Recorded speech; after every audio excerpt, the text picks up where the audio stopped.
Now, this story is going to be about the oldest YN on the internet. And no, we're not talking about Jim Jones. Now, I thought we were completely done with Benzino after all the embarrassing situations we've seen him put himself through and for the world to see for the last 5 years. The beef between Eminem, crying on the internet, apologizing for the beef with Eminem, reigniting that beef with Eminem, crying again on the internet. Got nothing against Eminem. Eminem can rap, but I care about us more. I don't want to go through, I don't want to talk about it no more. I don't want, for 22 years, every time I do an interview, they ask me about Eminem. The public beef between you and your daughter, begging for money. And the last thing of you just getting recently kicked out of a budget motel on Law and Crime, which subsequently led to you crying again on another podcast. Come on, man. Come on, man. I'm all right.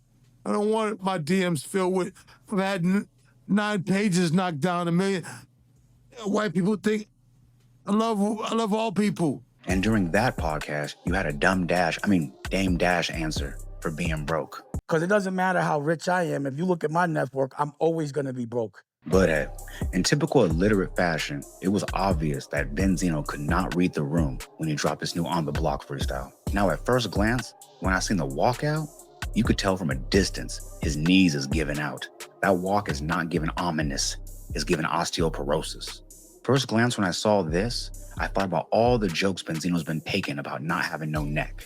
But this angle right here is kind of diabolical, and I knew I wasn't the only one who saw it. So I did what any rational YouTuber would do in this situation.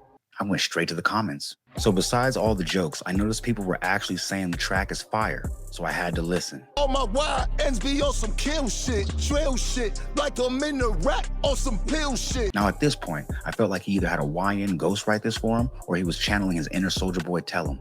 The only problem is, nobody's telling him the biggest fact by far. You're 60. You rapping like you 18 to 28, and no one believes you. My only question was, did Uncle Joe's podcast pay for this, or was this on the strength? But then I checked Uncle Joe's podcast channel, and it turns out this freestyle is actually one of his best performing content so far up to date. So even with that as a fact, I came up with this. There's no other way to sugarcoat this. Your daughter don't mess with you.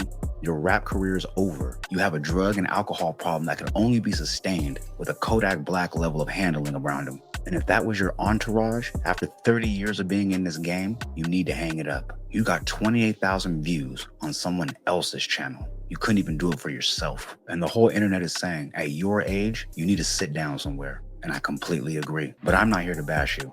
I'm just trying to figure out at your age why you haven't come to the same conclusions that the rest of the world around you has seen. At your age, with things that you have accomplished, you need to have 10 businesses, at least 1 business, real estate, anything except doing the same thing you first did when you first came in the game. And trying to come in the game now, once again, after you alienated the whole genre, doesn't make any sense. But hey, if you made it this far, click the left side of your screen to see why the new YNs of 2025 are setting Black people back by 100 years. And also, don't forget to leave a like, comment, subscribe, share to be aware. Put me that album because I need to be there, man. Because I know there's 10 other streamers out there doing it like me.